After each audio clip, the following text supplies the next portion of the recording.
This diary is not for the world. This is not for bookshelves or strangers.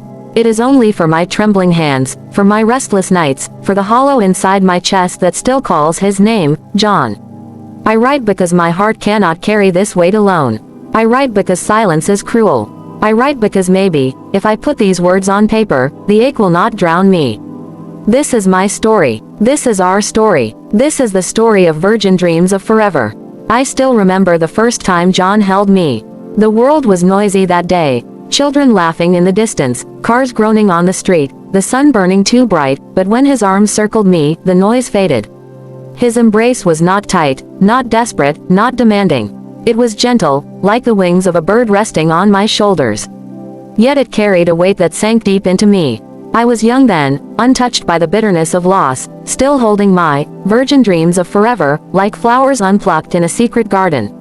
He smiled at me, and I believed forever was real. How foolish, how innocent, how beautiful it was to believe. John was not a man of many words. He carried silence the way others carried laughter. But I learned his language. When he looked at me and lowered his eyes, it meant he was shy. When his fingers brushed mine and then withdrew, it meant he wanted to stay but feared his own wanting. When he exhaled slowly, leaning his forehead against mine, it meant he was tired of the world but alive in me.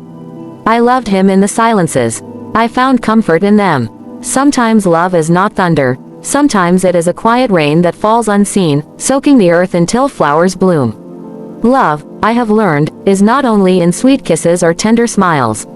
Love is sacrifice. Love is choosing another's happiness even when your own heart breaks. John gave me his jacket when winter bit at my bones, even though his own hands shook in the cold. He carried my sorrow when my mother passed, though his own grief for his father had not yet healed. He never said, "I love you," with words. But he said it with the way he stayed when the nights grew heavy.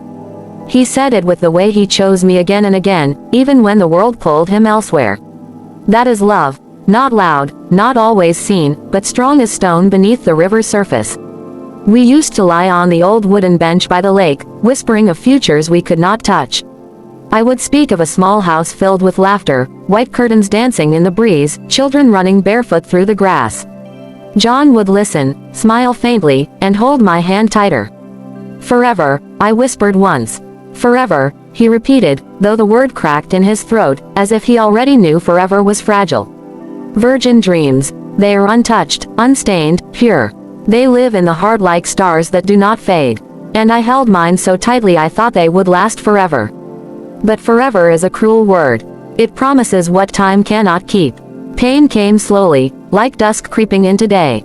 At first, it was small disagreements, little distances. His work kept him away. My fears kept me restless. He grew tired. I grew needy. Then came silence. Not the sweet kind, but the sharp, heavy kind that cuts between two souls. We stopped dreaming aloud. We stopped whispering, forever. We only held each other in embraces that felt more like goodbyes. There are nights that tear themselves into memory, nights that never fade. The night John left is one of them. It rained hard. The windows trembled with the storm. He stood by the door, his eyes wet not from the rain but from something deeper. "I can't," he said simply. His voice was low, cracked, almost broken. And with those two words, my forever shattered. I wanted to beg, to scream, to kneel at his feet, but instead, I only whispered, "Then go." And he did. The sound of the door closing was louder than any thunder that night. After he left, I carried his absence like a wound. Days were gray, nights unbearable. I reached for him in dreams, only to wake with empty arms. I searched for him in crowds, only to find strangers' faces. I learned that love, once lost, does not vanish. It lingers like perfume on an empty shirt. It haunts like footsteps in abandoned corridors. It lives like a ghost inside the ribcage, refusing to leave. Pain is the price of love. And I paid it every day.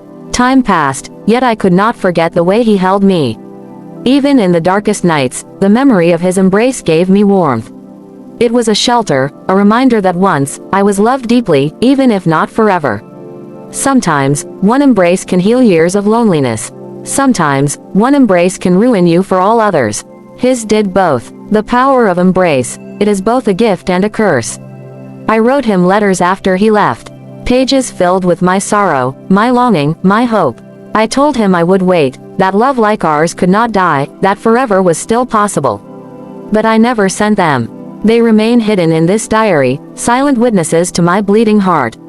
Perhaps I feared rejection. Perhaps I feared silence more than his absence.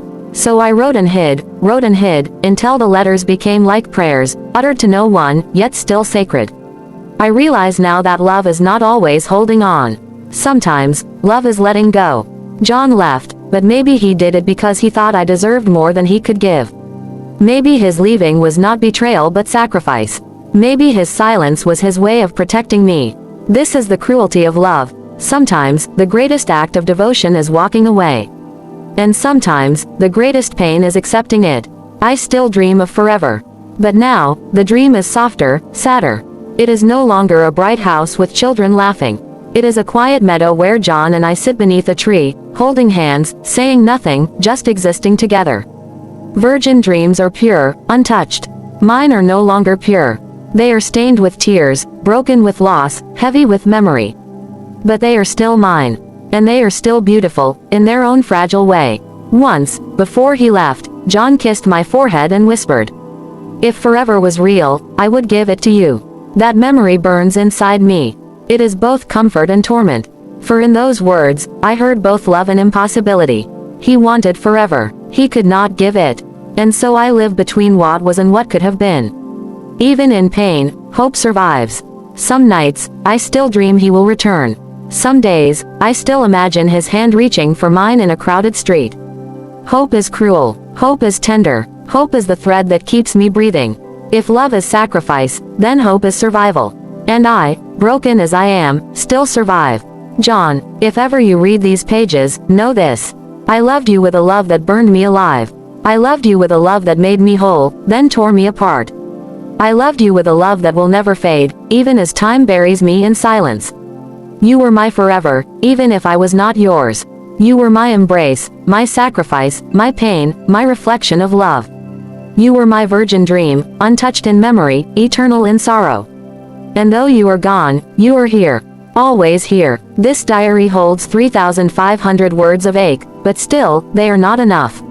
How can words contain love? How can ink capture the weight of an embrace? How can paper carry the eternity of loss? It cannot, but still, I write. For writing is the only way I can breathe. For John was my forever. And this diary is the grave where I bury my virgin dreams.